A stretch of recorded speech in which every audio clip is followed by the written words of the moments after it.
Also, at the top of every broadcast, I like to remind my listening audience of the people and businesses that help support the Bruce Montalvo Show. RenBook.com is one of them, also known as Renaissance Bookshop, and it is owned and operated by my good friend, Chairman of the Riverside County Libertarian Party, Gene Berkman. Now, there was recently a wonderful article in the Press Enterprise covering the bookshop. Again, Renaissance Bookshop is Southern California's premier source for modern liberal and libertarian books. So please be sure to visit Renaissance Bookshop in Riverside, California, one of the first official sponsors of the Bruce Montalvo Show. Now, that's renbook.com. Again, renbook.com. Now, speaking of legendary bookshops and libertarian books, today's guest is personally one of my heroes. I mean, if I would have been alive during the times of Mickey Mantle or Sandy Koufax, today's guest is, to me, is the equivalent of meeting one's baseball hero. Truly, we have hit one out of the park with this broadcast, ladies and gentlemen. My guest on today's program is one of the original documentary filmmakers. He is also the acclaimed author of The Creature from Jekyll Island, a bestseller worldwide, and a riveting critique and analysis of the international bankers and their Ponzi scheme in America known as the Private Federal Reserve, which is the banking arm of the military-industrial complex. Now, the book concentrates on a meeting between the world power elite in 1910 that has since allowed the banksters to take over 99% of the U.S. economy, reaching a critical point of hyperinflation via a monetary system that is based on debt and perpetual war, with no value behind our dollars since Nixon took us off the gold standard in 1971. Now, he has produced what I'm dubbing the most important film in the history of investigative exposés, that being The Capitalist Conspiracy. That is the movie, ladies and gentlemen, the film that woke me up. Ladies and gentlemen, at this time, please welcome my guest on today's show, the legendary filmmaker, G Edward Griffin, to our broadcast. Hello, Ed. Thank you for joining us today. Oh, well, thank you, Bruce. That's quite an introduction. I'm overwhelmed. Thank you. I'm overwhelmed to have someone of your magnitude on my show. I mean, it just truly shows that if you put your mind to something, there's nothing you can't achieve, right? Well, I guess that's true. We learn along the way two lessons, don't we, that seem to be on opposite sides. So one is that you can achieve a lot if you really try, and the other is that sometimes you fail, and then you have to learn why you failed, and then change course. Right. But yeah, I like your positive attitude. You know, if at first you don't succeed, the old joke is, don't try skydiving, but on the other hand, you just keep trying until finally you can do skydiving. Right. Absolutely. Now, Mr. Griffin, let's get right into the interview here. Let's talk about one of your mentors, the author of The Naked Capitalist, Willard Cleon Skousen, a true conservative constitutionalist who, like many libertarians, advocated for the elimination of the federal income tax. Now, Mr. Griffin, how did his book help inspire your 1971 production, The Capitalist Conspiracy? Well, I read Cleon Skousen's book, The Naked Capitalist, and of course, anybody that has read it knows right away it's just an astounding book. It was one of the first introductions I had ever had to a side of history that I guess today we would call the conspiratorial view of history, except it turned out that this was just common history. It was in the history books, but Skousen presented some facts connected with the history that were little understood. Anyway, to make a long story short, I was very impressed by the book, and so I contacted Cleon, asked him if he objected if I produced a little documentary film based on his book and giving him full credit for it and everything. And he said, no, he'd be delighted on that. So that's really how it happened. It's an outstanding book. Amazing book. I mean, I've already ordered your book, The Creature on Jekyll Island, and his book, The Naked Capitalist, as of yesterday. I was quick to get them. I mean, I've read them, of course, but I haven't owned them yet. So I figured, hey, they're must-have for any libertarian, liberty-minded person out there, right? Right, absolutely. Now, Mr. Griffin, let's talk about collectivism. It is a word not taught enough in high schools or colleges across America. Today's ruling elite are, in my view, not fascists, not communists, not socialists, but collectivists. Now, can you explain collectivism to our listening audience and how some of the world's most prominent capitalists have actually helped aid communism?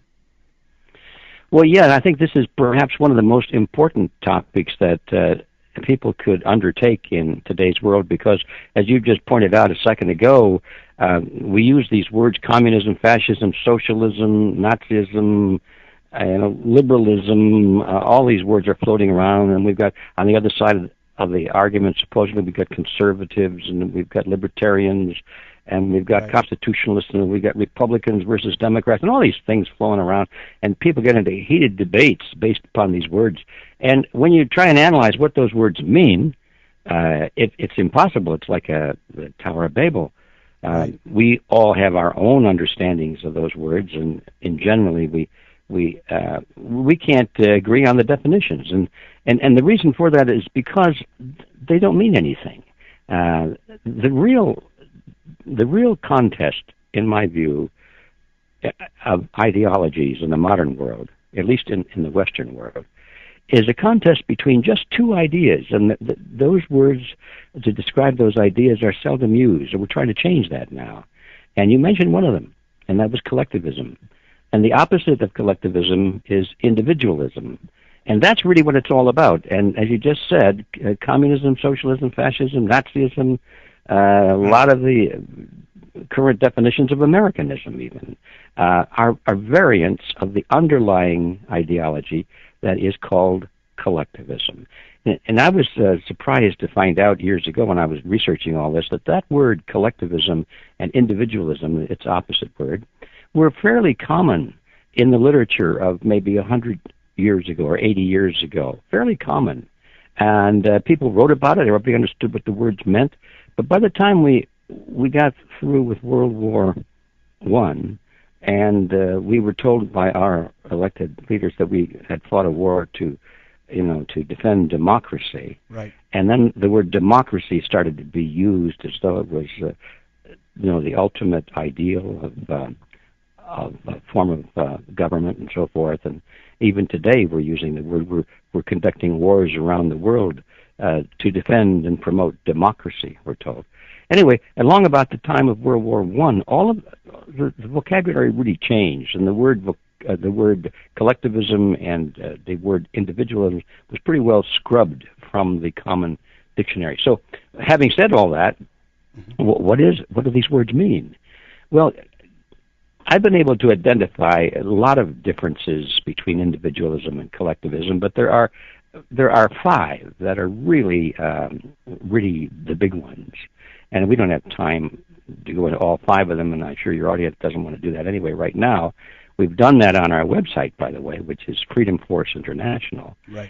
But just to give you an idea, in a general way, collectivism is the concept that government is the all-important element of society, and that the individual is the servant, that the government is the master, and the individual should serve the government because the government represents society. They like to use that word. It represents the majority. And if we're living under a so-called democracy, well, then the majority, we've been told, is the sweet spot. That's the number we want. We want 51%. And if 51% of the people want something, it doesn't make any difference what it is they want. If they can muster 51% of the vote, then the winner takes all. They can do anything they want to. Right. That's the theory. That's the feeling today. Who wins the presidency? Who wins the election? The Democrats, the Republicans? Is it Mr. Obama? Is it Mr. Bush or whoever it is? Whoever wins, they can do anything they want because they were supported by the majority. Well, anyway, that's the theory behind collectivism, that the state, which we're told represents the majority, which represents society, is all-powerful, and the individual is secondary. He should serve the state because he's serving society. He's going to be a good citizen. He's going to be a team player. These are the things that are taught in school. Right. It's kind of like the Hegelian dialectic where the state rules supreme, and then democracy, really, what does it mean? It's mob rule, right? Well, actually, yes. And when you really dig into it, you find out that when our founding fathers drafted the Constitution and they were creating this new structure for our state, they discussed this thing called democracy. And all of them said, democracy? Oh, we don't want a democracy. They were very specific about that. Right. In various ways, they said a democracy is the worst possible form of government because it always consumes itself. As soon as people find out that they can vote benefits from the public treasury, and then from that moment on, the politicians start making promises to give away other people's money so they can get the votes, and they do get the votes, and then and first thing you know, the nation is headed into economic chaos. They talked about that, and they talked about how under a democracy there was always some kind of a demagogue that arises, because democracies existed in history, a lot of them, and in every case a demagogue would arise, and he would inflame the passions of the mobs, of the masses, of the majority. He'd convince them that he was the leader and he spoke for their best interest, and then he became a dictator, became a democratic dictator. And so that's what we have in the modern world, is that we, instead of having some dictator that becomes a dictator because of force of arms, because they invaded us, now we vote for our dictators, and that's okay. We still have dictators either way, but the idea is that we voted for our dictators today, so nobody can complain. Right. Anyway, that's the general concept. Now, when you start looking at specifics, I think we ought to take a look at least at one of them. This one specific is that collectivism is based on the concept that the group is more important than the individual, right, and that the individual must be sacrificed, if necessary, for the greater good of the greater number. I was taught that in school, and it sounded like a good idea. It's, the kind of the basis of democracy. The greater good for the greater number. It's a mathematical thing. It's not a moral thing, really. It's just mathematical. The greater number should be served, and the smaller number should be sacrificed, because it's the math, Right. 7 is greater than 5, and that's it. And most people buy into that, and I bought into it until I really started learning about this thing. And the reason it's a fallacious argument is because it's based on a trick, really. The trick is this word group. The trick is that group exists, and in fact it does not. There's no such thing as a group. A group doesn't exist. You can't touch it. You can't see it, because it's a mathematical concept. It's an abstraction. It's a word that represents something in the mind that can be conceptualized, but it doesn't exist as a real entity. Like the word forest. Mm-hmm. You can see trees, and you can touch trees, but you cannot see forest. And you can't touch a forest. It's an abstraction in the mind. Wow. And so therefore, when you say the group is more important than the individual, and the group doesn't really exist except as an abstraction, you've made a terrible, terrible mistake, because you've given some abstraction the rights and priorities that exceed something that does exist, the priority of the individual. The individual is the building block of society. And what serves the most people the best, the greater good for the greater number, what really does that is preserving the rights of the individual. That's what really is the cornerstone, or should be the cornerstone of a society.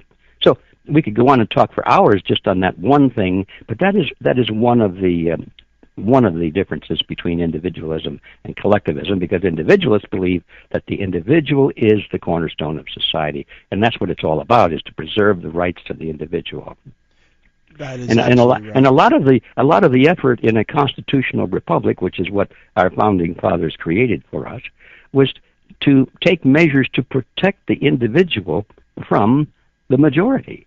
When you think about it, the Constitution was written with a Bill of Rights in the beginning, and it says Congress shall pass no law restricting the right of free speech, peaceful assembly, right to bear arms, all of these things.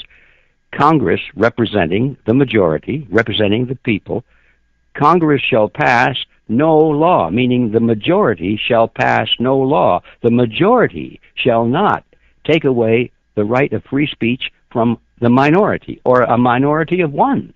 The individual is guaranteed these things against the will of the majority in a constitutional republic, because those are considered to be intrinsic rights. These are things that people should have regardless if they're only one standing against a million. They have a right to speak, they have a right to fair trial, they have all the things that are guaranteed in the Constitution. So these are pretty heady concepts, and unfortunately, they didn't teach any of this when I went through school. Right. Oh, that you're absolutely right, Mr. Griffin, and on every topic that you covered. And you spoke of dictators earlier being elected. Now, it leads me right to my next question. Bill Clinton has admitted several times to being influenced by former Georgetown professor, historian, theorist, and elite insider Carroll Quigley. And Bill's wife is a prominent member of the unseen shadow government, which is the Council on Foreign Relations. Now, tell our listening audience of the startling revelations this friend of the international banking oligarchs, Carroll Quigley, now deceased since 1977, revealed in his book, Tragedy and Hope, where he unveils that the global power elite have bought political influence for more than 200 years and counting. Now, he also coined the phrase, now I'm going to read one of his quotes here, the argument that the two parties should represent opposed ideals and policies, one perhaps of the right and the other of the left, is a foolish idea, acceptable only to the doctrine and academic thinkers. Instead, the two parties should be almost identical so that the American people can throw the rascals out and at any election without leading to any profound or extreme shifts in policy. Your thoughts, Mr. Griffin? Well, yeah, that really is perhaps one of the most important revelations that Quigley ever made, in my view. Right. But I think we ought to back up a little bit and go over what you just said, so that your audience is already aware of this, but right. I think this is so important. Let's go back over it, if we may. Okay. Quigley, as you said, he's deceased now, but he was a well-known, respected professor at Georgetown University, and history professor, and Bill Clinton was one of his students, and it's clear that Quigley took Clinton under his wing, and it was largely because of Quigley, I think, that Clinton received the Rhodes Scholarship, and that was sort of the door that opened up for him and brought him into prominence in global politics, certainly in the United States. But the thing about Quigley is not just that he was a professor, or that he wrote a book called Tragedy and Hope, and that he wrote another book, I think it was called the Anglo-American Establishment. Yeah, the Anglo-American Establishment, which was sort of covered the same topic. But the important thing is what those books were about. Those books were the sort of the unofficial history of the greatest conspiracy that has ever been conceived and implemented on this planet. A conspiracy which Professor Quigley said was responsible for most of the major events in the world since around World War I forward, and Quigley said, and it's very active today. So this is kind of a startler when you think of that. Here's a secret society, actually, is what he was talking about, and it was created by Cecil Rhodes, the founder of the Rhodes Scholarships, and that Cecil Rhodes, of course, who was one of the wealthiest men in the world at the turn of the last century, because he had control of all of the diamond mines of South Africa, and was the founder of the De Beers Diamond Company and so forth, one of the wealthiest men in the world. What people don't realize is that when he died, he left his vast estate to fund a secret society, and that some of the most prominent men in England, including Lord Rothschild, were part of that secret society. Rothschild was considered to be the unofficial banker of this group, and there were people with nobility all up and down in England, many of them having high-ranking positions in the British government, who became the original group, and that this group set about to conquer the world in accordance with Cecil Rhodes' formula. His formula was that our group, he said, should conquer the world quietly, not with bullets and bayonets and bombs, but we should make sure that members of our secret society infiltrate into all of the power centers of society, that they go into government, they go into media, they go into the universities and the school systems, labor unions, every important aspect of life. He said our members should dominate so that we can lead the masses according to the ideas which we will establish, and people will never know that they're being led. And this is Cecil Rhodes now. And how do we know this? Is because, well, first of all, Cecil Rhodes himself actually wrote about much of this, and notes in his own handwriting can be found in the British Library, Library of London, in his own handwriting. And but also we know, because of others involved had spoken about it, that there was a man by the name of William Stead, or Steed. I've never figured out how he pronounced his name.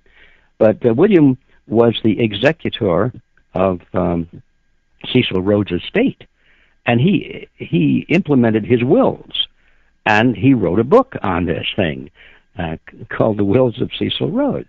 And if you get hold of a copy of that book, and he talks about what Cecil Rhodes was trying to do. So much of it was hidden, but some of it was made public, and the part that was made public was quite enough to put it all together. And to make a long and interesting story a little shorter, is that Professor Quigley wrote about all of this, and that was the essence of his books. And then he details how this secret society was able to replicate itself in all of the countries that were the former British dependencies, Australia, right, Canada, and so forth, and the United States. Except in the United States, they had a little different challenge. In all of the other countries, they called this group let me see, I have to stop and think for a second. It's the Royal Institute for International Affairs. Right. But in the United States, instead of calling it that, they called it the Council on Foreign Relations. Right. Because they figured the American people wouldn't be too keen on the word royal. The other countries were no problem because they had their queen, but the Americans didn't want a queen or a king, so they changed the name to Council on Foreign Relations. And it turns out that this Council on Foreign Relations and all of these royal institutes are merely parts of a secret society, and that they are implementing a plan to take over the world piece by piece, quietly, by dominating the power centers of the nations which it controls.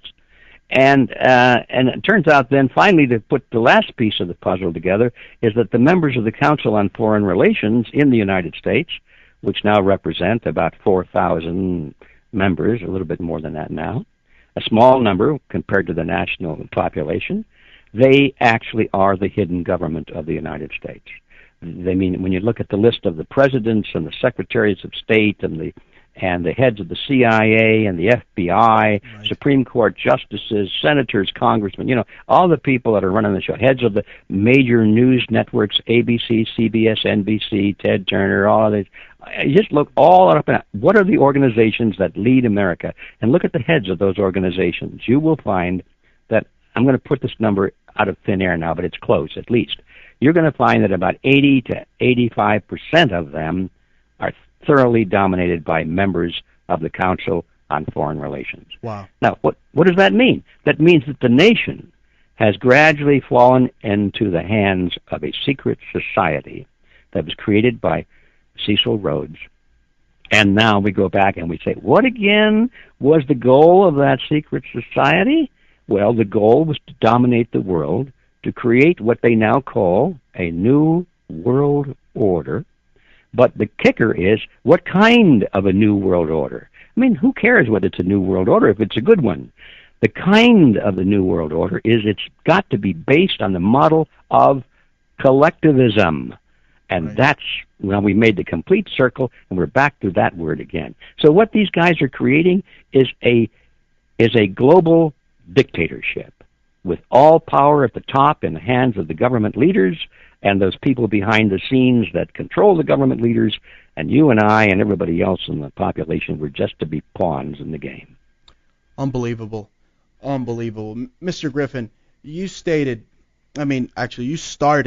your illustrious career as a child actor, I believe, and worked at a couple of radio stations before the age of 20, them being CBS and NBC affiliates. Tell our listening audience what some of your fondest memories are from radio and acting. Okay, what a leap that will be from the serious topic we just right. left here. Yeah, probably your audience is ready for that. Well, yeah, that takes me back many, many moons. You're right, and when I was a kid, I got involved in radio in Detroit. It's a long story, but radio was the big thing in those days. And let's see, what years were those? Those were about 1942, 43, 44, around in there. And they announced in the Detroit school system that they were going to have a radio workshop on Saturdays. And any of the kids in the whole Detroit system that cared about learning how to speak into a microphone, for example, and that was a big deal. I mean, not too many microphones around in those days. Speak into a microphone and how to act and visit a radio studio and look behind the scenes, all that sort of thing. Boy, I was right there. I took the bus, 3 buses actually, to get there on Saturday. When I got there, went to this big studio that this system had built up on the top of one of their administrative buildings. There must have been 800 kids there. Man, there was not even a place to sit on the floor. We had to stand. Well, they showed us a microphone, and they told us what radio was, and that there was a control room, and there was a director, and he threw finger signals at you, and when you got the signal, you had to speak, and you shouldn't get too close to the microphone. The distance should be about 10 inches, and da-da-da, the whole thing. Boy, we were lapping that stuff up. Well, the next week they had another session, but when I got there, the 800 had dropped to about 500, and the next week it dropped to about 300, and the next week it was dropped to about 100, and finally, by the end of the season, there were 12 of us. We just stuck with it, Right. So anytime any of the radio stations in the Detroit area wanted some little kid to read a line or two, they'd call on that little pool. So I started getting calls to appear on programs like, The Lone Ranger. Wow. Came Came out of Detroit, yeah. The Hermit's Cave, it was a ghost story type of thing, came out of there. Very cool. We had a lot of programs, and so I got to do a lot of that at a very early age.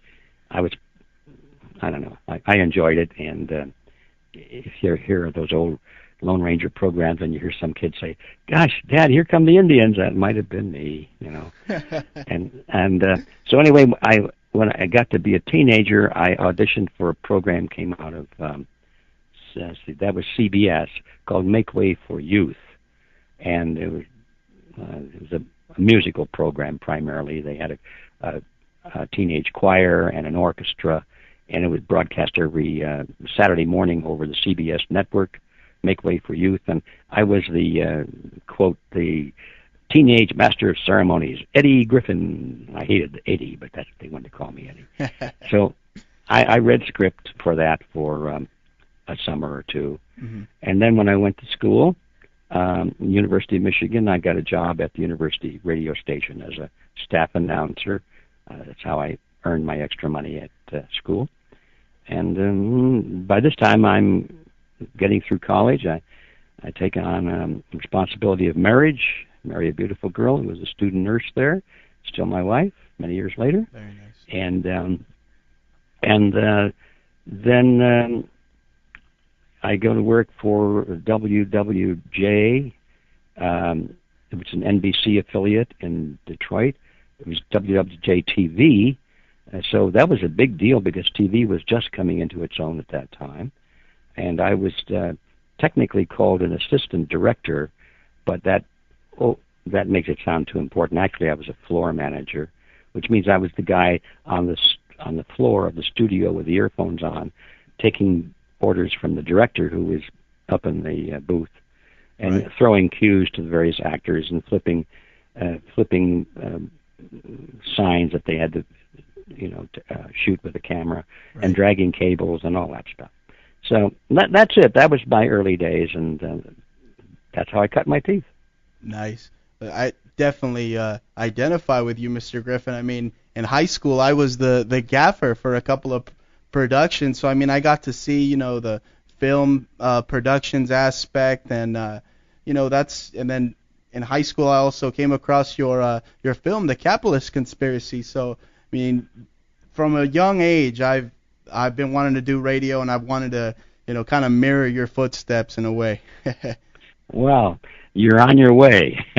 Thank you, Mr. Welcome. Thank you so much.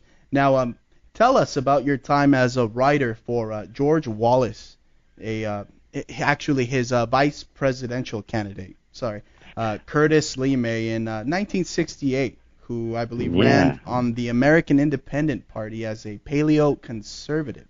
And tell us also about your critique of the United Nations in one of your first illustrations titled "The Fearful Master," which makes it clear that the United Nations is plotting to destroy not just American sovereignty, but the sovereignty of every nation on Earth.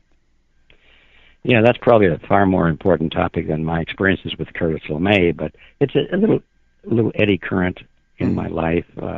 When George Wallace and LeMay ran for, Wallace was running for president and LeMay as vice president, I wasn't particularly enthralled by either of them as being great leaders or anything, but I saw them as a challenge to the old corrupt two-party system. Right. And by this time I knew that there wasn't being a difference between Republicans and Democrats.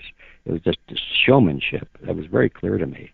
And so when I saw a lot of support for this candidacy of Wallace and LeMay, I thought, well, here's a chance to crack that open at least. So I got very involved with their campaign, and somebody asked me if I would like to go to work for the campaign as a speechwriter for LeMay, and they offered me a pretty attractive salary for that period of a few months. And I thought about it, and I talked to my wife about it, and I called him back. I said, yes, I'll do it, but I don't want the money. I don't really want the money. I think that I'm going to do this because I believe in it, and I want to be pure about this. And so I want to write what I want to write and what I really think, and I don't want to do it for a paycheck. So I said, I'll take $1. And they agreed to pay me $1, and the dirty guys never gave me my $1. Can you imagine that? Oh, so man. I did, yeah.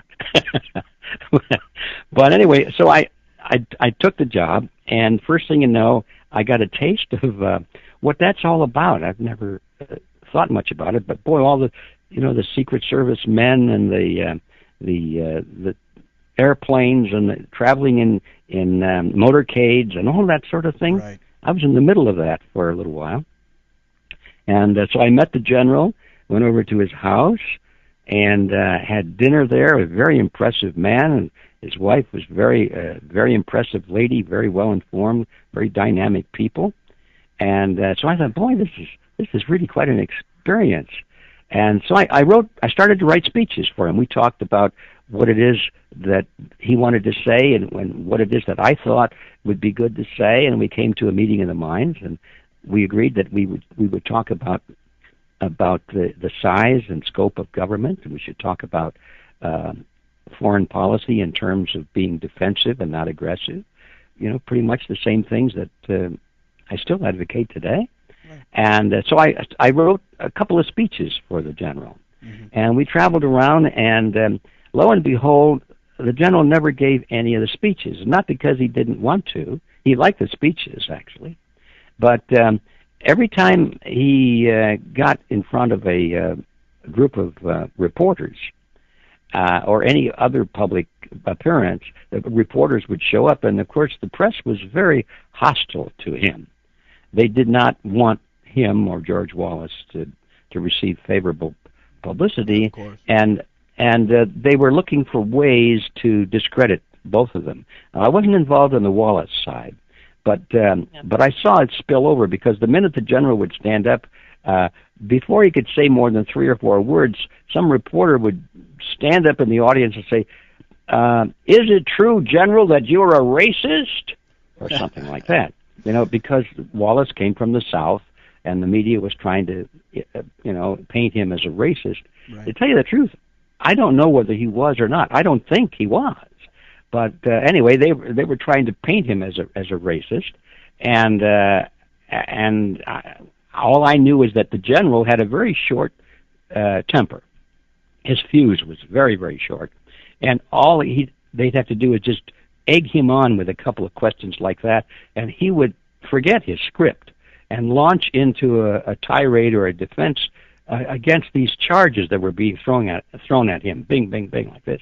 And he never did get to any of my speeches.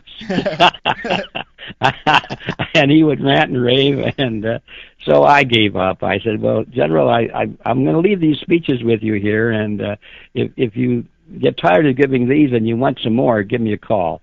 And so I dropped out of it. That's what happened there. That's great. I could kind of sympathize with the general there sometimes. I mean, you get kind of heated at some of these reporters, right? Oh yeah, and he really, he was used to being in command, and he just didn't know how to handle that kind of heckling. It's strange to him, and he wasn't a public speaker. He didn't know anything about debate. He didn't know about trying to keep decorum, whether you were angry or not, all that sort of thing. So he always stepped into their traps. Wow. So anyway, your next question probably was the most important one, which was about the United Nations. What's that all about? Right. Well, your book, The Fearful Master, right? One of your first illustrations. The Fearful Master, A Second Look at the United Nations, was in fact my first book. And I consider it to this day to be one of the most important things I've ever done, if not the most important. Because the UN, I think people are beginning to realize this by now, but the UN is really designed to be the embodiment of this new world order based on the model of collectivism. That's what it is. It was sold in the beginning, and I bought it hook, line, and sinker in those days. I was a young guy. It was sold as our last best hope for peace.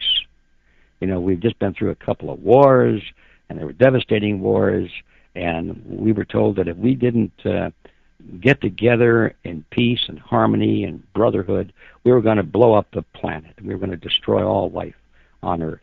And therefore, this was our last best hope for peace.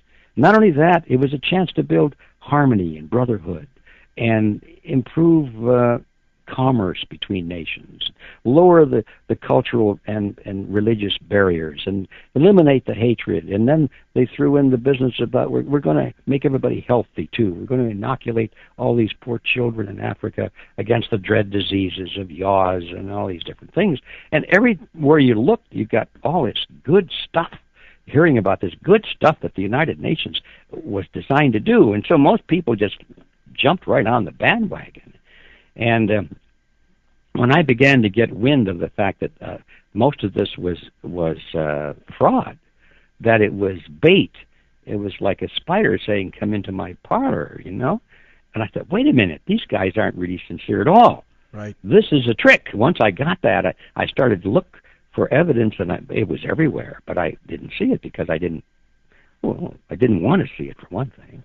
Anyway, then I decided to give some speeches on this topic, and I began to talk about the things I had learned, the things I dug up, the quotations, the statements from the people themselves that were perpetrating this fraud, and the speeches were well received, and people suggested I write a book about it.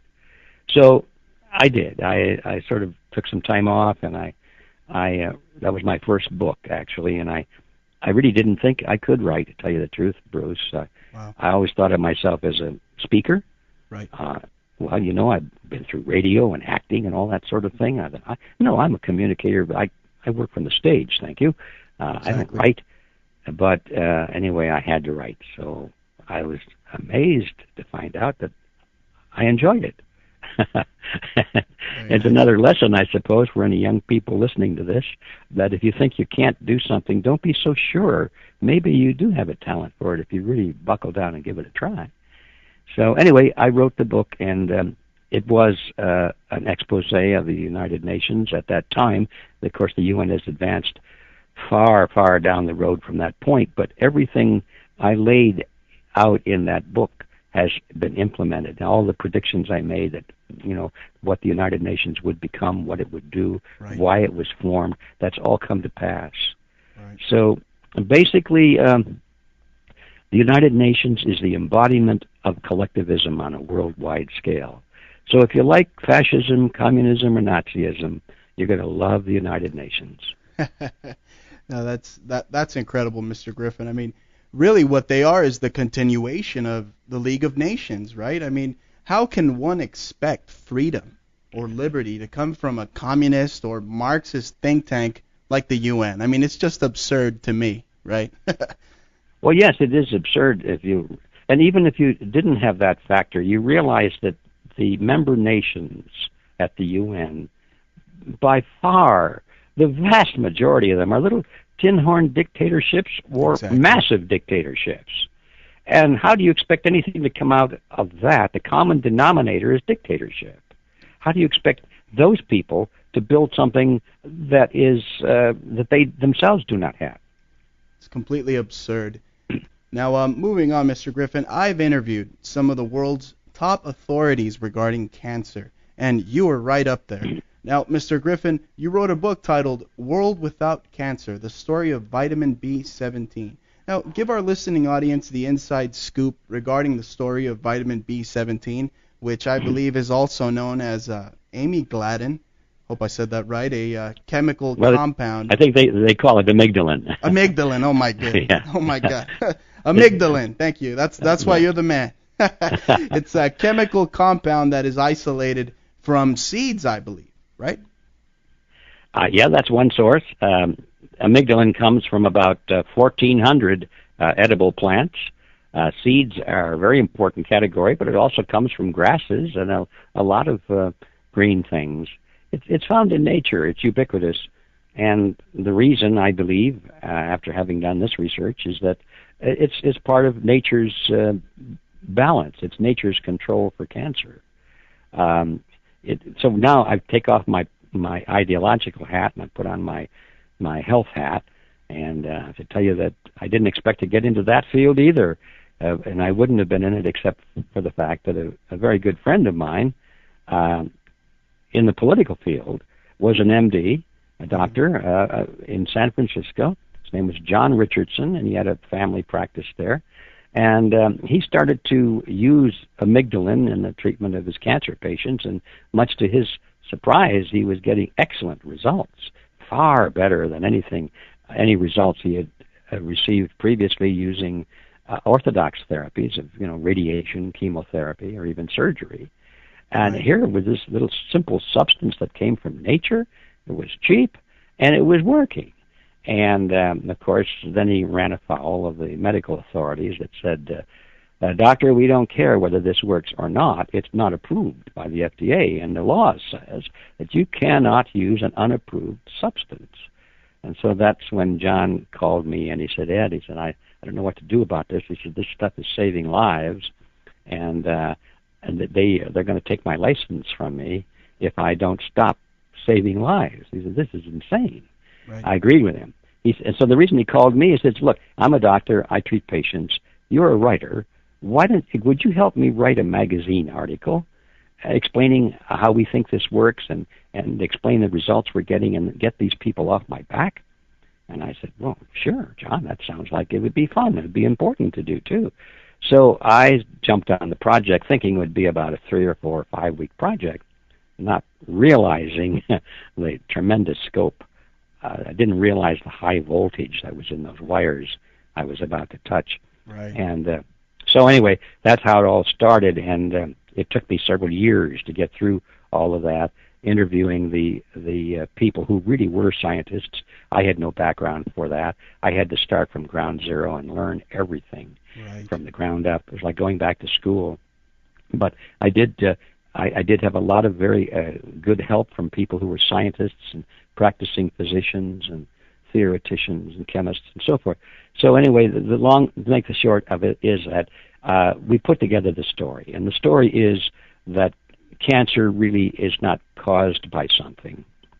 It's caused by the lack of something, and that lack of something is a food component, a food factor. Right. And in primitive diets, in primitive societies, you seldom find cancer. Only in modern advanced societies. And one of the differences between a primitive society and a so-called advanced society is their diet. In the advanced societies, they have refined foods. They have selected foods. In the primitive societies, they can't afford the luxury of all those nice-tasting foods. They eat things that are a little bit bitter. And that bitter taste, it turns out, is associated with this amygdalin. You find it in the seeds, primarily in seeds of peaches or apricots or apple seeds, things like that. You can find it in grasses. Who eats this stuff? Well, primitive people do. Right. But in modern society, you don't. And to make a long story, it's finally a little bit shorter, is that this substance works in the control of cancer because it is toxic to cancer cells, but not toxic to normal cells. Wow. Amazing stuff. Now, Mr. Griffin, before we run out of time, I definitely want to touch up on a couple of more important topics with you. Going back to the Federal Reserve. Now, it is my belief that the Federal Reserve played a pivotal part, not just in President Kennedy's murder, but in Abraham Lincoln's, James Garfield, William McKinley's deaths as well. All presidents were against a Rothschild-owned central bank in America, truly adding truth to the statement that banking institutions are more dangerous than standing armies. Now, I believe Andrew Jackson was one of the only survivors of an attempted assassination attempt. But, Mr. Griffin, the Fed definitely killed President Kennedy, I believe, due to his backing of silver coinage, which is Executive Order 11110, which would have been the first official audit of the private-owned Federal Reserve Bank, basically the Department of Treasury's partner in crime, this centralized monster that promotes devalued currency and inflation. Being a certified financial planner, Mr. Griffin, you literally wrote the book on the Fed. Tell us about your book, The Creature from Jekyll Island. Well, I'd be happy to do that, but I have to back up a second, and although I hate to do this, I have to say I disagree with that conclusion about the Kennedy assassination. Okay. I put a couple of paragraphs to that effect in my book toward the end. I called it the myth of the JFK, or the JFK myth regarding his assassination. My reading of the facts does not support that point of view. And I put some of the reasons in the book, but anybody that wants to explore this, at least my analysis of it, I urge them to come to our Freedom Force website. Right. That's freedomforceinternational.org, and look up the issues section. There's a bunch of drop-down menus there, and one of them is the issues, and then they'll navigate over to a little icon that says Money and Banking. And if you click on that, you can finally drill down to a little article that I wrote some time ago about the JFK assassination. Right. I've looked at that, all of those details quite carefully, and I cannot come to the same conclusion. First of all, we have to understand that Kennedy, no matter how popular he was and how right he was about many things, still was an internationalist. He was in favor of the Fed. He was in favor of a new world order based on the model of collectivism. He was trained at the Fabian University in London, the London School of Economics, which was funded by the Fabian socialists. He was imbued with all of that. Wow. And he had no evidence of anything in his background of turning against the international bankers. But anyway, that's another story. I certainly agree with everything else. But if you're interested in my analysis, please look that up. So now, how I got into the book, well, I won't give you all the details on that either, except that it was like everything else in my life, and probably yours too. You never expect things to turn out the way they do. You start down one path, and the first thing you know, the wind blows, and it blows you over to another path, and there you go. So I never expected to write a book on the Federal Reserve. I wanted to produce a little documentary film some years ago about inflation. Never did produce that film, but one thing led to another, and I acquired a lot of research. And again, people asked me to put the information into a speech, and then I did, and they liked the speech, and then they said, "Why don't you write a book about it?" So I did, and it took me about at least 7 years to do that.